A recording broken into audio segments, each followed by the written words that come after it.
Hey, brassfacts here. I've been a big fan of the 2 to 10, 2 to 12x category of rifle scopes for some time now, and I often call them the SPR scope. Now, I'm not saying an SPR needs a 2 to 10 or 2 to 12, it's just what I and many others, judging by their proliferation, think make a good match for this type of rifle. I talk at nauseating lengths about SPRs, their setups, their POUs, and why I think this is the case on this channel. Just search the word SPR in the little search bar. These types of scopes in practice are LPVOs that give up on the 1x to get increased utility, to gain consistency at range, without going overboard, maintaining a good low end, often a reticle design with some degree of versatility, with expectations of using both the 2x up close but also engaging out further. I've been a big fan of the Primary Arms GLX 2.5 to 10x for this niche, as it seems specifically designed for this exact objective. However, it comes in at $700 hairs, which also is very often out of stock due to its popularity. So today, we're going to look at a potential budget alternative that is both cheaper and typically far more available. The Helios 2 to 12 from Athlon. What a weird fucking voice. This thing ranges in price, but typically can be had for about $450, maybe cheaper, either in Mill or MOA. I'll throw a couple links in the description, so if you end up deciding to snag one, these are affiliate links, so I get a small kickback. Real quick, my original script was much longer, but then I realized I was doing so much comparing over actually reviewing that I may as well make a video where I compare the whole video. So look forward to a SPR scope showdown, where I compare 2 to 12, 2 to 10 flavors that are all worth a fuck and some not, under $1,000, which, yeah, that cost a fair bit. Did I mention there's affiliate links down below? Alright, let's get started.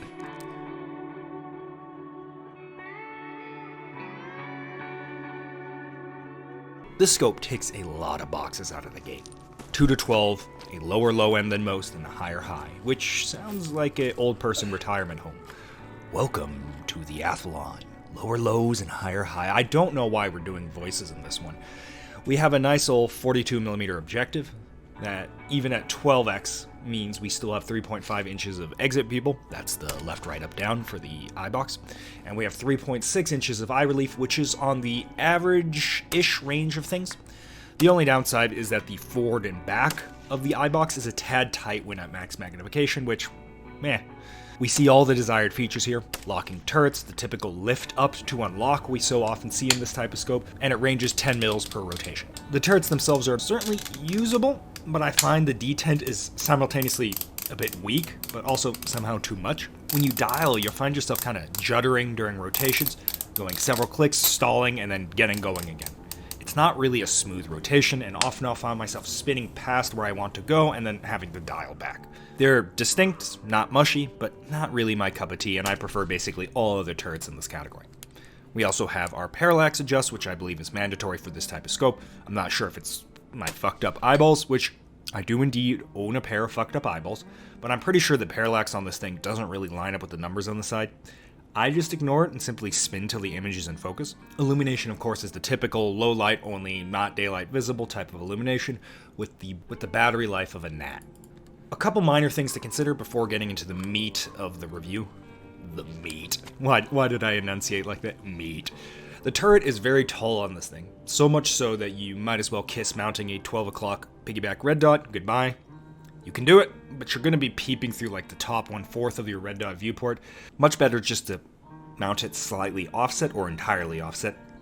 My preferred mount of choice is the Larue LT788. Sick name, as it mounts directly to the scope body, and you can kind of pivot it around to exactly what you want. Unfortunately, like most things Larue, it do be kind of pricey though. The scope doesn't come with a throw lever of any kind, which I treat this very much similarly to an LPVO, where I want to use a large percentage of my magnification range, so I do kind of notice the lack of said throw lever. Since we're in the budget category, just as good land, you can snag a $15 Breakaway Nylon coaster off of Amazon. I use these things all the time on scopes when I just want a quick and down dirty easy way to add throw lever utility without going all in. They work surprisingly well, just make sure to crank the shit out of it or it's gonna slip. Moving on to the glass, it's actually decent. I don't think it's quite as good as the GLX Primary Arms, which itself for sure is still within the budget value tier, but it is very much functional. I shot out to range, no problemo with this, with both standard and freeze my balls off waiting for it to be dark enough for night vision lighting conditions, and it worked. Would I want more? Oh yeah. But the fact that it has an adjustable focus, aka parallax, combined with a large objective lens means we don't feel the budget glass on this thing nearly as much as, say, an LPVO where we're stretching out to range. Or maybe we don't feel the budget glass because it's not budget glass. I don't know. The point is, this is fairly functional glass. As a small detour, I've noticed this with Athlon as a whole. These things have kind of crept up on me. I've done several optics tests, and we keep throwing in my friend's Athlon, my cameraman's one. He has a different one. And I'm constantly impressed with how the glass quality of this thing stacks up, considering its Happy Meal price tag, and it really competes right up to the $1,000 price point. We're really spoiled with how good budget optics are getting. Now, once again, it's not just as good, and I shot this side by side with $1,000 offerings, and the difference is there, specifically in the color distortion and sometimes the quote-unquote resolution, if you want to call it that, but is absolutely well over the threshold of functional usability.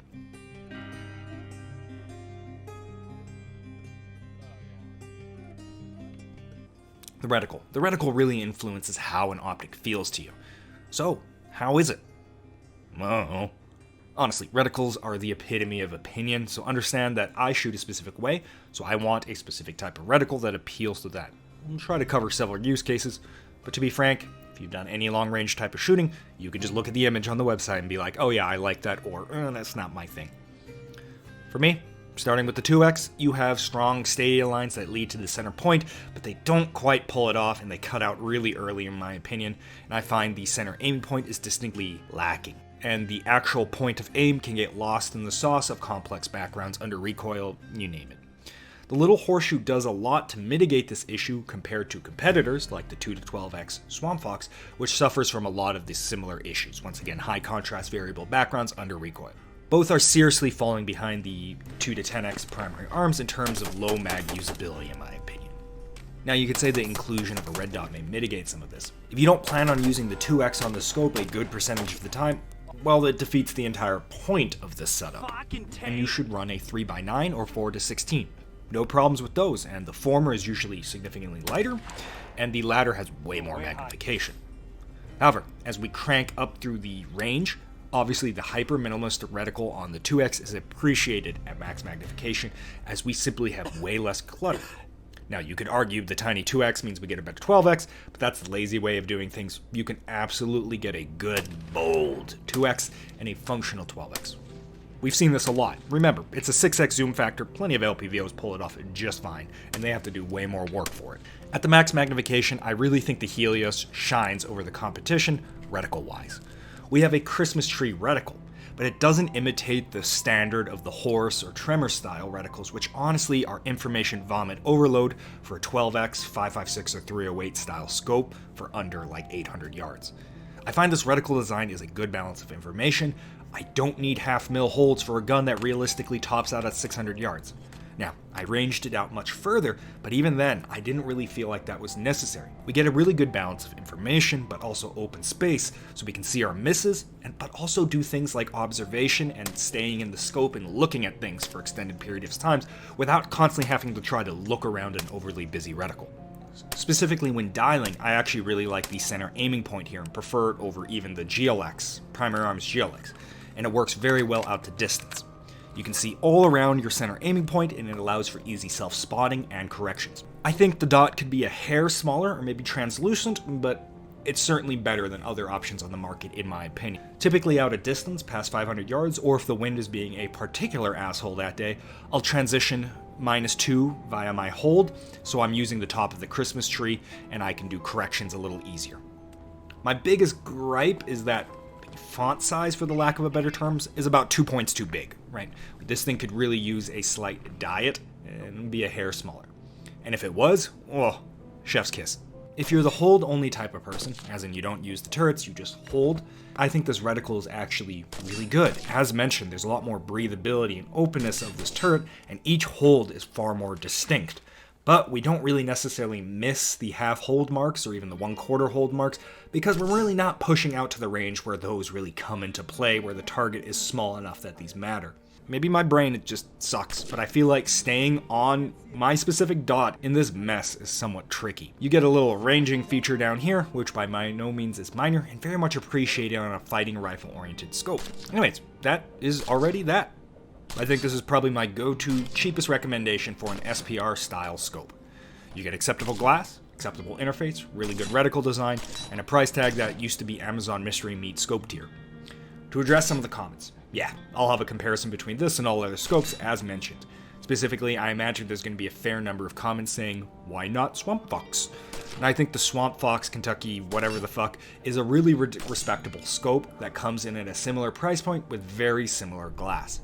I just find the reticle to be a bit overkill and busy.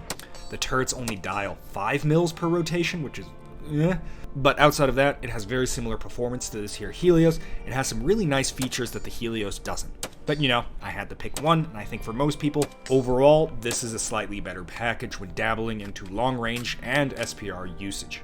And most of the gripes here are well within the you can deal with it category. Alright, you've watched another brassfacts video. Thanks for sticking with it to the end. Your usual Pavlovian reward is coming right up. I'll see you in the next one. Consider joining Subscribestar, where you can watch videos early. Shit, you can probably already watch the SPR Scope Showdown already. Maybe, I don't know, I can't read the future. Anyways, we'll see you guys later.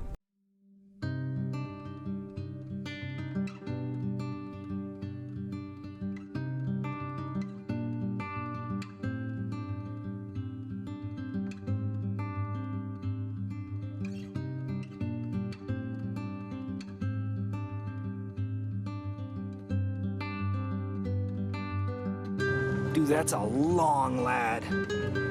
Look at it.